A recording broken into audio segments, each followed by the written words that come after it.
honorable members of the Senate, led by distinguished Senate President Francis Chis Escudero, and the honorable members of the House of Representatives, led by distinguished Speaker Ferdinand Martin Romualdez. Also with us are distinguished members of the Cabinet and senior government officials, as well as representatives of key development partners and stakeholders. Today, we shall witness the enactment of two significant legislative measures. First to be signed into law is the Ligtas Pinoy Centers Act, to be followed by the Student Loan Payment Moratorium During Disasters and Emergencies Act. We shall now proceed with the enactment ceremony. The following esteemed guests are requested to ascend the stage to stand witness as the President signs the enrolled bills. Senate President Francis Escudero, House Speaker Ferdinand Martin Romualdez, Senate President Pro Tempore Chingoy Ejercito Estrada, Senate Majority Leader Francis Tolentino, Senator Sherwin Gatchalian, Senator Grace Poe, Senator Bongo, Senior Deputy Speaker Aurelio Gonzalez, Deputy Speaker David Suarez, House Minority Leader Marcelino Libanan, Representative Mark Go, Representative Larnie Roque, Representative Ernesto Dionisio Jr., DBM Secretary Amena Pangandaman, DPWH Secretary Manuel Bonoan, DILG Secretary Juanito Victoria Mulla Jr., ULA President Governor Dakila Carlo Cua, LCP President Mayor Joy Belmonte, OCD Administrator, NDRRMC Executive Director Ariel Nepomuceno, Presidential Advisor for Legislative Affairs Mark Leandro Mendoza, and FIVOX Director Teresito Bacolcol.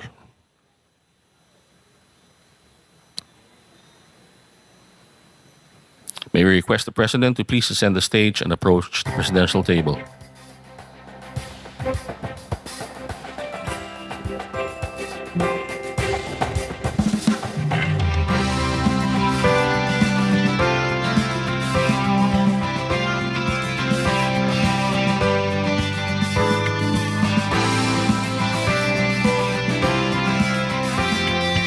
First to be signed is the Ligtas Pinoy Center Act. Upon signing of the harmonized version of the Senate Bill number 2451, the House Bill number 7354, it shall be known as Republic Act number 12076, entitled an act establishing evacuation centers for every city and municipality and appropriating funds therefor. This measure provides for the establishment of safe, fully equipped, and fully operational temporary shelters in all cities and municipalities throughout the country for people displaced in times of natural and human-induced disasters.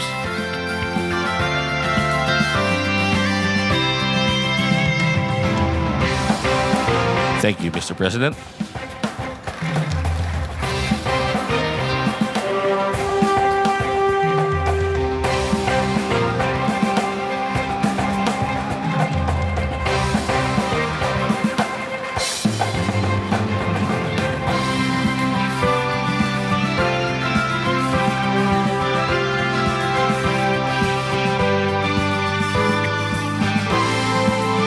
Next to be signed into law is the Student Loan Payment Moratorium During Disasters and Emergency Act. Upon signing of the harmonized version of the Senate Bill number 1864, the House Bill number 9978, it shall be known as Republic Act number 12077, entitled An Act Providing for a Moratorium on the Payment of Student Loans During Disasters and Other Emergencies. This measure provides temporary relief to Filipino students who are burdened with loan liabilities amid crisis situations such as natural or man-made calamities and emergencies.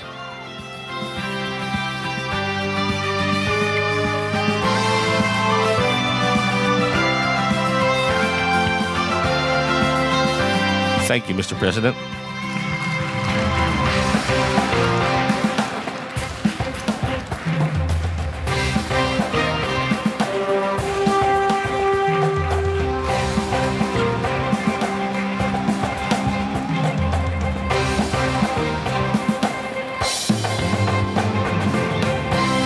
May we request the witnesses to please descend the stage.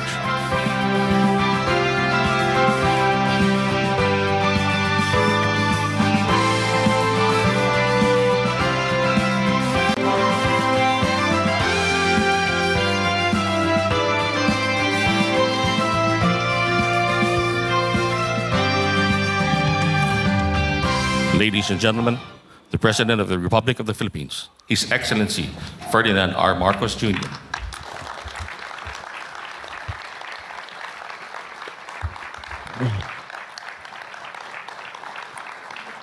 Thank you very much.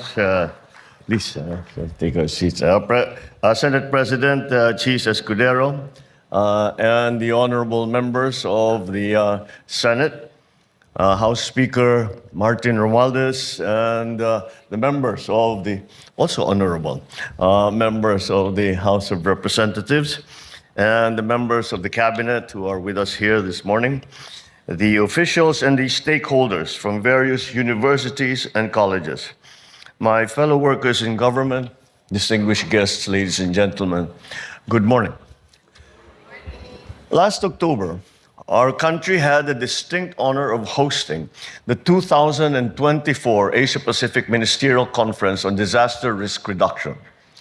Together with our partners and neighbors in the region, we came to the resounding conclusion that as climate challenges intensify, so should our efforts. The signing of the Ligtas Pinoy Centers Act and the Student Loan Payment Moratorium during Disasters and Emergencies Act today reflects our steadfast commitment to protecting the rights and providing relief to families and students affected by calamities. The Ligtas Pinoy Centers Act mandates the establishment in every city and municipality nationwide of evacuation centers that are fully equipped to provide temporary but secured accommodations for our disaster-stricken citizens. We do not wish for the frequent usage of such facilities and can only pray that we have fewer calamities. But nonetheless, we need to ensure that the evacuation centers sufficiently respond to the needs of our people affected by calamities and other such emergencies. Investing in these climate-resilient facilities must be the norm, for we are not only protecting the people's lives, but also capacitating our local government units to respond, to reduce, and to manage the risks of disasters. Through this, we are also integrating into the very consciousness of every Filipino that preparedness is as vital as responsiveness. Whenever disaster strikes, we can and will respond. Noong Sabado, dinalaw ko ang mga evacuation center ng ilang mga nasalanta ng sunog sa Tondo. Alam niyo po, naantig ako sa nakita ko dahil sa kabila ng pinagdadaanan nila, nakangiti pa rin sila at ang init pa rin ng salubong na ibinigay sa atin. Dito ninyo makikita ang pagiging matibay ng mga Pilipino. Kahit nasa gitna ng matinding pagsubok, nagagawan pa rin ng paraan upang sumaya. Tibay ng loob at tatag ng pananampalataya sa may kapal, yan ang kanilang tangan. Evacuation centers like these should also be as strong as their faith and as resilient as the people's resolve. These serve as safe havens for those who share the same struggle and find comfort amongst one another. In my many visits to temporary shelters, I saw the plights of evacuees, and it's a very serious matter. Adding to that, the predicament is that traditionally, public schools are being used as, by default, evacuation centers. And that has been the case since we started using evacuation centers. I understand the appeal of the DepEd to refrain from using school grounds and classrooms as evacuation centers for prolonged periods of time. Schools are supposed to be sanctuaries for learning, creativity, and growth. They should not also bear the burden of being makeshift shelters. With the enactment of this law, we heed that appeal and commit to only using our schools for the promotion of our students' welfare and development of the education system. The enactment of the Student Loan Payment Moratorium during Disasters and Emergency Act is in line with the harmonization of our efforts to make education accessible to all our students. This law provides urgent financial relief by deferring student loan collections during and after disasters without penalty or interest. The benevolence of this law allows the disaster-affected students and their families to have a breathing space as they recuperate and rebuild their lives. It is our hope that this law will help lessen the financial burden off of our students' shoulders as they continue their schooling. Let me express my appreciation to our legislators who rallied behind the creation of these much-needed laws, a testament to your commitment of giving paramount prioritization to people's needs. To properly implement these pieces of legislation, I call on the Department of Public Works and Highways to ensure the timely construction of these evacuation centers in priority LGUs, in adherence to the required minimum standards, including the National Building Code, and with consideration to the unique needs of each LGU. Furthermore, we have redesigned the evacuation centers because the weather and that we have been experiencing has become more and more extreme.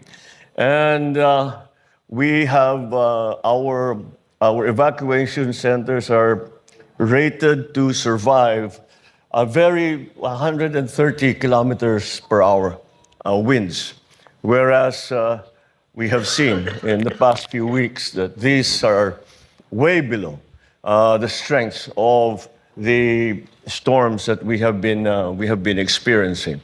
And that is why the standards that we are going to be building to will be much higher, and to make sure that those who have been taken to evacuation centers do not then become victims when the evacuation center fails in the face of such strong weather.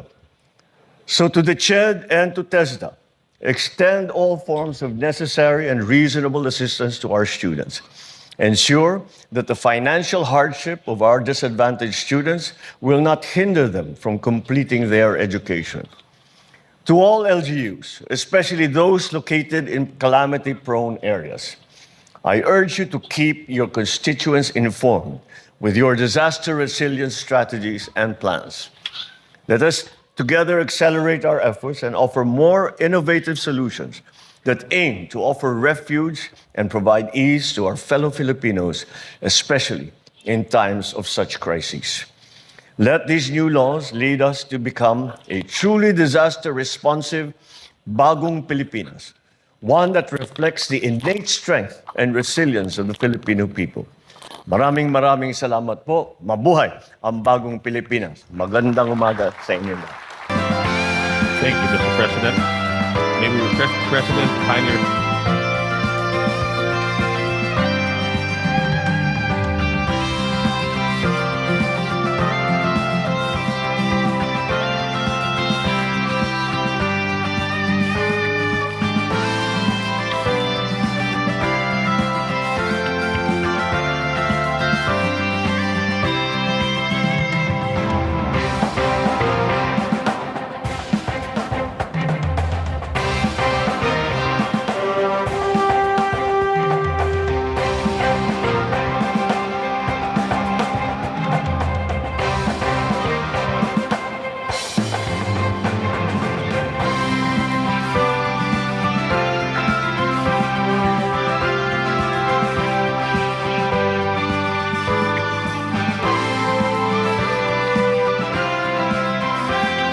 Thank you, Mr. President.